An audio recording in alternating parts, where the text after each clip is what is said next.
thank you again for coming upstairs to be recognized as one of the top 100 women in powersports. It was fun to see all that horsepower in one place at one time. There's a lot of energy in that room.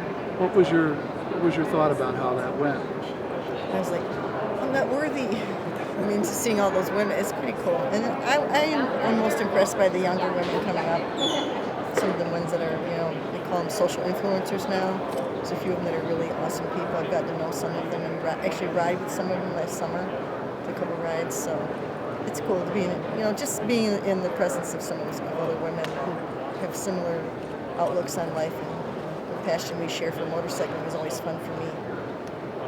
Well, it was long overdue. If you think it was fun for you to be around all those young people, I can assure you it was fun for them to be around you. Oh, and thank you. I shared this remark, and I say it in as heartfelt a way as I can. As the steward of Lily Farrow's dealership, I revere what she went through 100 years ago, those challenges. Those women, those Effies, those Bessies, those Lilies, those Van Buren sisters, they're looking down on that room and they're saying, go girl. I know they are. I hope they are. I mean, that's why I'm here. So, I think just women supporting each other.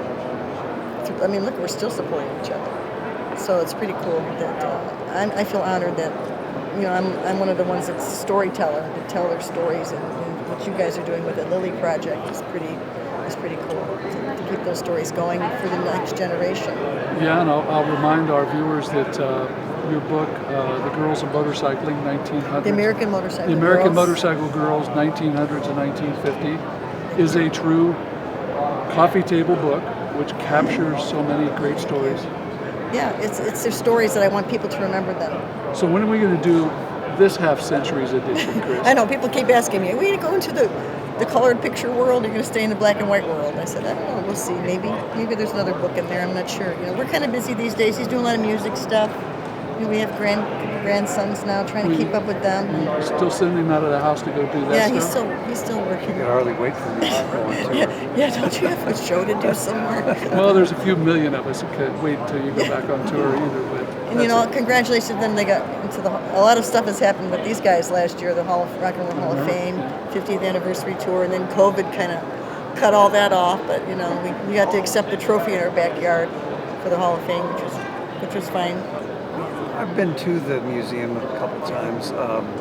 They didn't have the big celebration event because of COVID. So we'll always remember that. Yeah, they'll be the That ones it that didn't get the ceremony. So we have two Hall of Famers. Pretty much. Yeah, I think so. Because Chris is in the AMA Hall of Fame. And somebody tell me, what could be cooler than that? That's the epitome of accomplishment in one's chosen field, right? Now, I know your vocation is music and your avocation is motorcycling. Well, for both of you, it's an avocation. It's something. Yeah, we love motorcycling. That's how we met. What has it meant to you over the years to be able to be a part of this Everything. community? Motorcycling has been part of my life since I was 9. That's all I know. Everybody pretty much that I know that I'm really good friends with is because of motorcycling.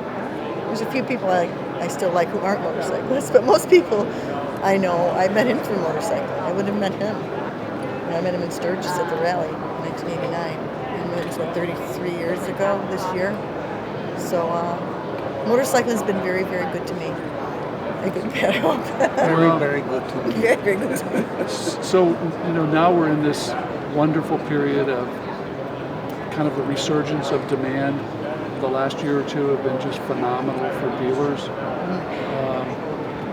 From the standpoint of how many people are in our showrooms, which is really a vindication of how attractive our lifestyle is.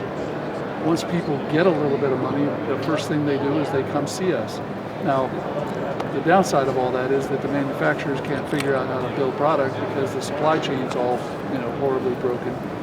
But it really gives us, I think, it's heartening to know that intrinsically what we have as a lifestyle is still very much attractive to people.